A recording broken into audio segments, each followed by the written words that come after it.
Here today with Illan Samuel from Samuel Property, just trying to get a bit of insight on what some developers are finding is working with their storytelling piece to kind of address the market dynamics that are changing at the moment.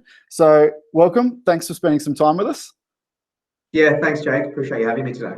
So I guess to frame up the bit at the start, just we understand the market dynamics are changing and the developers will need to adapt to consumers' buying behaviour. What's been your initial response from Samuel Property? Yeah, look, I agree with you in terms of that comment, and our response has really been for current and also future projects that we're proposing to really put a lot of content out there, more content than we ever would have in the past. So previously the message would have been to, I guess, have a call to action and have somebody click or register interest and then speak with an agent. And now we're probably providing them more information to allow them to kind of understand what we're offering them prior to speaking with an agent, prior to perhaps having a meeting. So a lot more information for the buyer. Even as we've seen the evolution of kind of more people doing more research in the kind of digital space rather than previously where the sales agents were more of kind of gatekeepers of that information. People are slowly starting to put up more, but particularly where we've got this kind of work from home lifestyle at the moment, the benefits of sharing that information online is definitely a key change in the dynamic. So I guess with that, what information are you finding either your purchasers or your prospects kind of most interested in at this time? I think always people start with price, if that's not advertised, but items that we probably wouldn't have included in the past, like floor plans or more information in terms of more renders, that's coming up, and also having the access for people to be able to download a brochure. We've always sort of held back, not always, but predominantly. So just giving the buyers more respect, because as you said, the people who are actually on the site are probably more serious and genuine. And so therefore we have to treat them with the sort of respect that they deserve, that they're actually spending their time right now to try to understand. And, I just try to put myself in the buyer's shoes and understand that if they're looking to make a decision in the market now, we need to respect them and give them as much information as they can. So certainly we're trying to be on as many mediums as possible and have all our content current. Well, thinking of it as giving people the kind of the respect to share the information rather than in the past, some have been hesitant to share that and kind of feel that they're losing control rather than giving purchasers the control to make decisions on next steps. Do you want to give us a bit more insight on what you're doing, particularly with your purchasers through this time as well? Yeah, sure. So every month on every project, we send out a newsletter to our purchasers and any project partners. And that really details what we've been doing for the last month, in addition what's coming forward. The reason we do that is it's essentially a service. We think construction and the development journey is an exciting one, and we really embrace it. We act as both development managers and project managers, so we're very hands-on through the whole development process. And I think it's an exciting journey and something that we should really embrace for the purchasers, so they can see all the steps involved and have a good understanding as to what's been happening past those walls and what's going to happen in the future. So it's been very successful. We get a lot of feedback from buyers and referrals where people are genuinely appreciative, whereby in some instances they might have had a friend where a sale is transacted and they don't hear from the developer until 2 weeks before the apartment's finished, looking for settlement, where their experience with us has been that they've been getting correspondence from us every month, updating on them as to how it's going. They're seeing us post, whether it's on Instagram or LinkedIn, Facebook. So they're constantly getting those touch points, and that builds a lot of goodwill, I think. Definitely. And I think the piece that you mentioned, that it is a celebration to reach those milestones, and often purchasing off the plan, there can be that quiet period where there isn't the movement on site, but particularly where you've got that level of activity and people are limited to that they may not be able to do the walk by or check out the site in the same frequency that they would normally. So I think that's a great way to communicate that storytelling piece of the project and leaning on the trust that things are still happening in that time. I think right now that's very much been the case, and we've had a lot of gratitude shown our way that we're not stopping, we're pushing on, and we're doing it in all the appropriate ways. So I agree. Yeah, I think, and even before the kind of the COVID period, here's some data we collected from a few visitors to Urban at the time. And I was really trying to look at what information or what would stop them from buying off the plan and what information we can assist them with through that process. So I think the two that jumped out really clearly is the uncertainty on the end result and don't know if they can trust the developer. And that's more to do with kind of people's experience purchasing off the plan for the first time for many, but also with that developer for the first time and looking at ways that they can find more information on the developers. I think it's quite unique in the off-the-plan property industry that there isn't a lot of information on developers beyond their own communication, which is quite different to, even if you think about trying to go to a restaurant down the road, we can get hundreds of reviews on that restaurant before we buy a single meal. But when we're often making the biggest purchase of our life, it's really hard to find some more contextual information or review. One of the things Urban's done to try and help paint that picture is have the kind of track record of those developers that have done past projects and not just focusing on those that are kind of on market at the time. You can see here in the example, we've got some reference points to some past sold out projects you've done as well.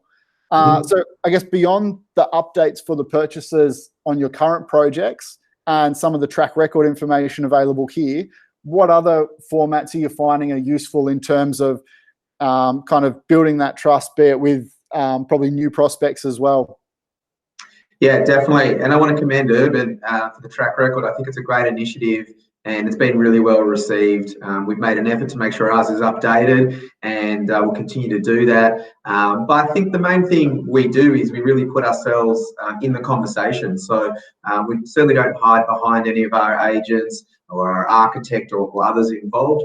If we need to attend a meeting, whether it's in person or a Zoom or however format, we've got a physical office and we're really seen and heard through the process, not just in the buying process, but ongoing. So I think trust is really important. And if you can put face to the name or you've had conversations with the same person from the start to the finish of the project, you're going to inherently build trust. It's something that it's inherited to the company that we've been trying to put it out first and foremost throughout the journey on past projects. So we didn't wait until a scenario came that the data said trust and uncertainty is important. It's something we've been doing for 10 years. And I think it's a real unfortunate aspect that is missing in the market. And a lot of developers, they don't really have a story to tell, so they choose not to tell it. But I guess we probably take the opposite approach, put the target on our back to some extent, but then own it. And, you know, you're not going to win everybody over, but I think by having yourself there visible, you've got a much better chance. Sure, and I think a lot of that that trust and relationship building traditionally has been done in the displays and kind of on site where possible. What approaches have you kind of adjusted or evolved through this time around that piece? Yeah, I think just in terms of social mediums, we've been active. So whether it's LinkedIn or Instagram, making sure our website's current, our listings online on all platforms are current, communicating regularly, just showing that we've got a positive mindset and we're moving forward. Developments aren't a month-to-month proposition. They're a years-on-years proposition. So it's very important for us not to lose sight of our end goal. Right now, you know, it's a bit hard. Sometimes you get up in the morning, it's cold, you know, you miss your gym or you haven't seen your friends or your family for a while. But the reality is that we've been entrusted with a job, just like anyone else with lots of other different types of jobs. So we have to keep doing that job. And the decisions that we make in terms of the development process and timeline, it affects other people. Like if you bought an apartment off us 12 months ago and you anticipate that it'll be finished at a certain time and you'll be moving into it, you've made many life decisions. And so there's a bit of responsibility to allow people to keep going, to get to that end goal. So we're just trying to be, as I said, positive and visible and not shy away from those responsibilities. Yeah, I think that visibility piece is definitely one you've been quite proactive with as well. Video is a great tool for that storytelling piece. It's obviously just one medium, that it's not the silver bullet. Knowing that some people are going to be looking to kind of read the long form articles, get some infographics or stats, but the video piece is definitely kind of the easiest for people to consume and get the most detail. And it's kind of that as close as we're getting at the moment to some face-to-face elements as well. I think in line with that, Urban's worked closely with a number of our clients to get some, whether it's display walkthrough videos or testimonials or interviews with the developers, to try and get as close as we can to try and replicate parts of that experience of visiting the display or visiting the locations to the work at home environment. So we've got some that Olivia's done up here, and I'm sure this isn't the first time people are seeing you at the moment, that your team's been quite proactive in the video space. What information have you been putting out through that time? Yeah, I think if I go back even further, years ago, you would do one video to show the project, and you might have it there for people to see on a website, or maybe you'd embed it into a EDM. Then you started to do more videos per project. I think at Caspian we had 5, and they were sort of different themes. With a project that we're about to launch in Brighton shortly, we have 2 very different videos that we're looking to do, one being project specific and one really being about Samuel Property and what we do and what we bring to the table as a company in line with that development. And I think that's going to be important, just embracing that medium. As your stats show, it's very popular. It's something I think is going to keep evolving, and developers and creative and media platforms are only going to get better at it. Yeah, I think over this time, people have kind of had an increase focused in it, and kind of even just being at home and getting used to doing more video meetings, they're kind of thinking, oh, we should be connecting the dots and sharing more of these. What other kind of learnings do you think we've almost been forced to learn a little faster through this time that will be ongoing kind of communication styles or elements that will remain post the COVID format of communicating? Yeah, look, that's a great question. In my mind, I think it comes back to those earlier points I made about respecting the buyer's journey a bit more and really embracing the transfer of information. Now, some developers will be listening and thinking, that's putting a noose around my neck. I'm not going to give them that information if I don't know. But then it comes back to the trust aspect. So if you want to build trust, you have to put yourself in a position to give information and then back it up and do what you said you're going to do. And I think if we look further ahead, if supply does tighten up, given there has been a lack of approvals and less projects being put to the market, then to capture that buyer, that audience, you're gonna, if they're there and they're interested, they're going to see you, and then it's how do you convince them with a lot of the negativity that's out there that this is a good decision.